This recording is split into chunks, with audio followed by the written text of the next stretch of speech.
or detention and the basis for detention.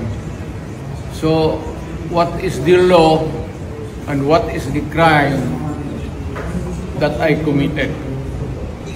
Oh, what's up sa inyo mga kabayan? Napakatindi, no? Nang nangyayari ngayon. Overtripping sa power mga kabayan. Kahit na masasabi natin na talagang may paglabag mga kabayan sa ginawa, no? Diyan sa pag-detain kay PRRD, si PRRD mga kabayan naghahanap, no, ng papel na kung saan ay sinasabi nilang may arrest warrant ang ating Pangulo. Alam ninyo mga kabayan, sobrang ginagawa nito. Hindi naman yan mangyayari mga kabayan kung walang basbas. Itong si Bungit, no? Si Bungit mga kabayan ang merong padali niyan. Alam ninyo, magaling ang ginawa nitong bangag administration na to, sa totoo lang. Nung lumabas yung sinasabi ni J. Ruiz na tag dito na merong arrest warrant, biglang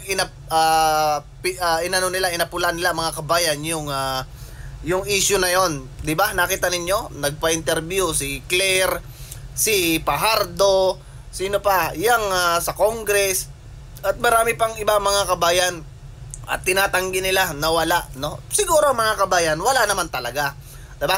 Kasi kung meron, yung binabasa ni Torre na Miranda rights, kasama dapat doon mga kabayan yung yung arrest warrant, 'di ba? Ay kaso ang problema mga kabayan, hinahanap ni PRRD yung arrest warrant. Kaso wala sila binibigay mga kabayan. At tinatanong niya, no? Tinatanong niya ano ang nangyari? Bakit wala kayong arrest warrant? Ganon mga kabayan ang nangyari. At makikita ko sa inyo yung video. Alam niyo, nakatungaw tong mga tulunggis na to. Tawa pa si Torre mga kabayan at feeling proud, no? Proud sa kanyang ginawa. Nakakahiya ka, Mr. Torre, Mr. General, no?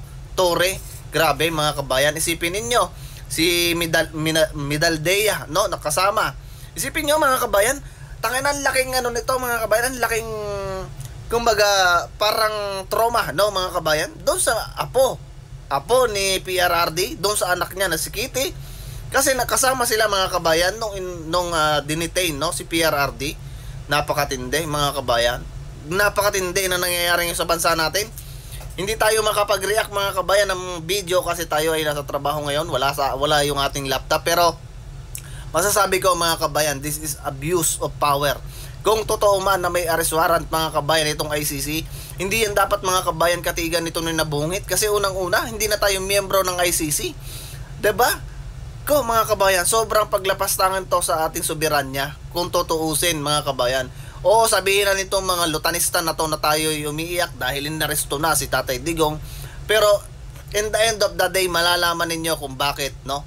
Malalaman ninyo. At yan itatama din sa inyo yung mga pinagsasabi nyo na yan. Kasi unang-una, ano ang lagay ngayon ng Pilipinas? May nakita ba kayo na magandang proyekto ng administrasyon ni Bungit? Gumanda ba ang ekonomiya ng ating bansa? Naramdaman nyo ba? Bumalik mga kabayan ang mga tolonggis na drug lord, mga kriminal. Kita ninyo pati pulis pinapatay na ng kriminal. Mararamdaman ninyo yan. Mararamdaman ninyo, grabe mga kabayan, grabe na tong administrasyon na to. Wala na sa katinuan mga kabayan itong namumuno sa bansa natin. Overtripping sa power. Siguro yan mga kabayan ay inutos, o sige gawin mo to at tataas ang ranggo mo, mabibigyan kita ng milyon-milyon na pera ng taong bayan. Ganon siguro mga kabayan. Grabe talaga. Wala tayong masabi mga kabayan kundi grabe. Grabe talaga tong kabudulan nitong administrasyon na to mga kabayan. Yan ay yan ay gusto nila mga kabayan na tabunan. Katulad ngayon mga kabayan, mainit na mainit sa mainstream media yung issue nila sa pag-aresto ni kay PRRD, diba? Gusto nilang pagtakpan mga kabayan yung kabulastugan na nangyari sa budget ng bansa. Kasi mga kabayan, graft and corruption. Kung sakali man mga kabayan na yan ikatigan ng korte, pero kita nyo, dinidelay nila. Diba mga kabayan? Sigurado mga kabayan, may malaking gulo ang ginawa nitong administrasyon na to ni Bungit. Yan ay utos yan mga kabayan. Hindi gagalaw ang mga kapulisan natin mga kabayan kung yan ay walang utos nang nasa Malacanang. For sure yan mga kabayan. Panoorin nyo muna mga kabayan itong sinasabi ni PRRD na tinatanong niya nasan yung kanyang arrest warrant at saka bakit siya dinitain ng ganyan-ganyan lang mga kabayan. Adjust muna mga kabayan, panoorin ninyo itong video na to. You are placing under arrest deputized to me by the PCTC Ma'am, sorry, by ma'am, sorry. virtue of the warrant of arrest issued by the ICC for crimes against humanity. Sir, you have the right to remain silent. You have the right for counsel of your choice.